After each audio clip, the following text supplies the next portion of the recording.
वही सच निकला मुझे कि मैं देखा कि बहुत से लीडर्स यहाँ टिक नहीं सके, लेकिन एक माइनॉरिटी का आदमी सबको लेके सबसे ज्यादा वोट लेकर वो चुन के आए, ये खूबी उनमें थी।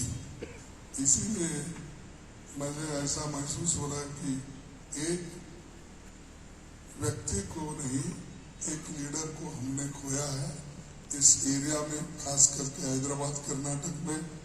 और कहीं भी दिक्कतें आती थी तो हम उनको वहाँ भेजते थे। यहाँ तक कि 2 बार मुझे श्रीमती सोनिया गांधी जी पूछी कि आपके पास जो रहते हैं साथ में वो इकबाल अहमद के, हमने बोला अच्छा है।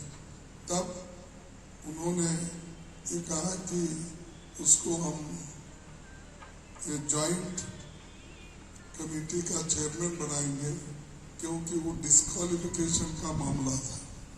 मैडम गांधी जी को वो डिस्क्वालीफाई करने के लिए वो लोग तय किए थे, तो उस कमेटी का चेयरमैन उन्होंने बार उसके बाद में 2 बार उनको मैं आसाम भेजा, जिस जगह कोई नहीं जा सकते थे।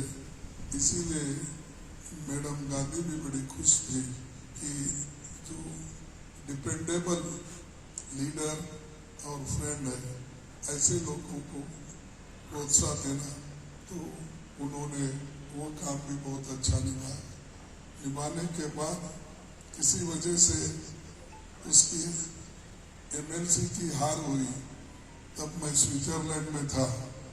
तब मैं बोला कि हमारे पार्टी के लोग ज़्यादा है, उसको कोई नुकसान नहीं होगा। तब मेरे को ये कल्पना नहीं थी कि हमारे लोग ही हमको धोखा देंगे, लेकिन फिर भी हमको तो बहुत बड़ा सदमा लगा उस वक्त। मैंने फिर सोनिया गांधी जी से पूछा, जिस आदमी को हमने इतना ट्रस्ट करके काम दिए हैं, उसी को हमारे लोग हराए, तो इसीलिए मैं चाहता हूं कि उसको नॉमिनेट करना चाहिए और फौरन इसको 2 महीने में करना चाहिए। तब मैडम ने बोला ठीक है, कर देंगे। फिर उन्होंने नॉमिनेटेड एमएलसी बने और उस वक्त भी वक्फ बोर्ड का चेयरमैन बने। ऐसे अपॉर्चुनिटीज बहुत कम लोगों को मिलते हैं, और वो समझदार और नेहरूइन फिलॉसफी पे वो अपना विश्वास रखते थे। और खास करके हमारे अब्दुल कलाम साहब जो आज़ाद पॉलिटिकल हमारे फेस थे, उनके हर विचार को वो मानते थे और मुझे बोलते थे। उन्होंने जो अब्दुल कलाम साहब जो अपने हाथ से कुरान के बहुत से इसको उन्होंने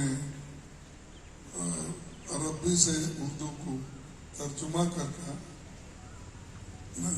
लिखे हैं। वो लिखकर अपने ही शैली में उन्होंने उसको ऐसा तैयार किया था कि बड़े बड़े मौलवी पंडित लोग भी हैरान थे। तो इसलिए वो कहते थे हमेशा, वो एक बहुत बड़े हमारे मुस्लिम नेता थे, बहुत लोगों को मालूम नहीं। तो इसलिए अपने पहले फंड को उन्होंने देकर यहाँ पर एक चौक में बनाया था। बाद में कोई उसको फोड़ तोड़ करे, लेकिन चलने दो।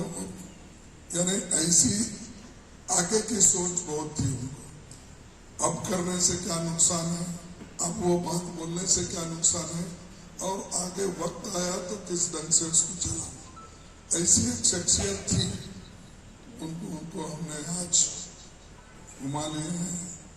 इसीलिए मैं और ज़्यादा कुछ नहीं बोलते कि अपने ही घर का आदमी हमको छोड़ के चले गया, और हम यहाँ जो भी बैठे हैं सब उनके दोस्तों में से भी है, पहचानत में भी है।